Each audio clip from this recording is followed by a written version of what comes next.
안녕하세요, 제이전입니다. 너는 승정원 일기가 이상하지 않더냐? 승정원 일기의 사실 여부에 의문이 들기 시작하는 환은 한 달도 안 되는 사이에 그 벽천민 모두가 도적대로 변해 영모에 가담했다는 것인데 이것이 가당키나 한 일이겠느냐?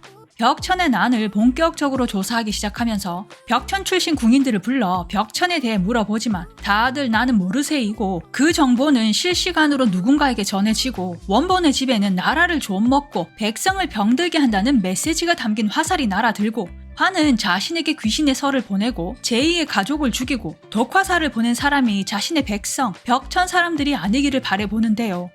정녕 슬픈 일이지 않겠느냐? 그래서 저하께서는 이 모든 일의 범인이 그들이 아니길 바라시옵니까?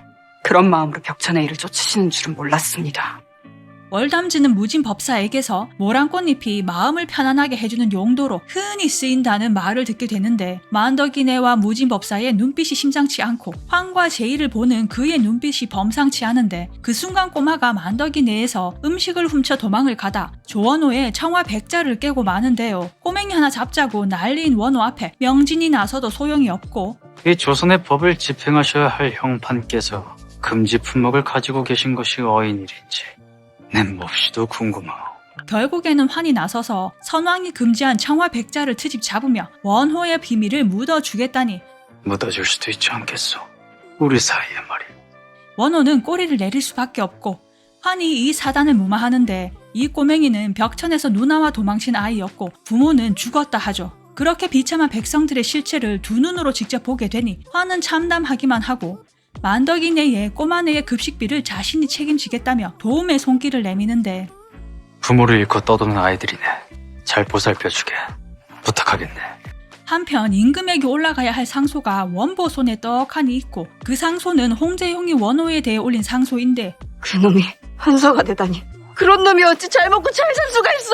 이놈이 진정 뭔 짓을 단단히 잘못한 듯합니다. 살아남은 놈이 있었던가. 급기야 임금을 찾은 원보는 벽천이라는 지명이 다시는 거론되지 않도록 벽천 출신의 출사길을 막아야 한다 하고 저작거리에도 그 공고가 붙고 벽천 출신을 다 도적놈들이라는 각박한 저작거리 인심에 빡친 명진은 자신이 벽천 출신이라며 소문이라도 내라며 또라이 짓을 하는데 궁에서는 벽천 출신이라는 이유로 내관들과 궁인들이 쫓겨나게 됩니다. 그 일로 하는 임금을 찾아 벽천 출신들의 구명과 재조사를 요청하는데요. 그걸 밖에서 듣고 있는 원보였고 이걸 세자에게 알려야만 하는 제의가 나서니 원보에게는 순돌이 눈에 가시일 수밖에 없는데 원보에 맞서지 말라는 임금의 말에 연민과 언정으로 살아남을 수 없는 자리라는 말에 살아남기 위해 버텨왔고 의심하고 또 의심하며 벗도 내치며 형의 자리에 앉았기에 형에게 부끄럽지 않기 위해 노력을 했는데 허수아비 같은 자신이 부끄럽다며 눈물로 아버지에게 진심을 전하지만 임금의 귀에는 세자를 버려야 자신의 자리를 지킬 수 있다는 원보의 말이 맴돌 뿐이고 결국 환은 동궁전에 유폐되면서 그렇게 동궁전에는 황과 제이만 남게 되었습니다.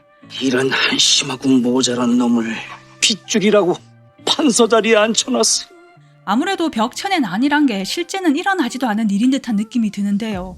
벽천의 백성 홍제용이 가엾은 벽천민들을 대신하여 삼가 아뢰입니다. 벽천군수 조원호는 진실로 나라를 좀먹고 백성을 병들게 하는 자라고 이르지 않을 수 없나이다. 원호가 한 병신 같은 짓거리들이 적힌 상언문이 임금에게 전달되는 걸 막으려고 너처럼 아둔하고 멍청한 놈에게 벽천 군수자를 내준 죄로 내가 무슨 짓까지 했는지 잊었느냐?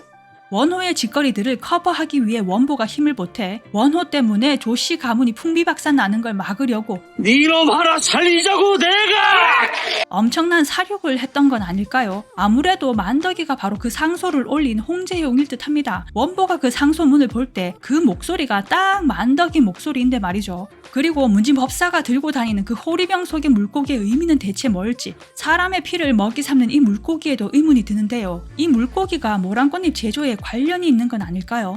거기다 백성들의 어려운 삶을 직접 목격했던 환은 그저 허수아비처럼 자리 지키기에만 급급한 것이 자신의 신세가 처량하기만 하고 그런 자신의 진심을 임금에게 눈물로 호소했는데 말이죠. 돌아온 건 희망이 아니라 절망뿐이었고 해결해야 할 사건들이 수두룩인데 유패라니 환은 이 위기를 어떻게 벗어날까요? 해답보다는 의문이 더 많이 생긴 11회였습니다.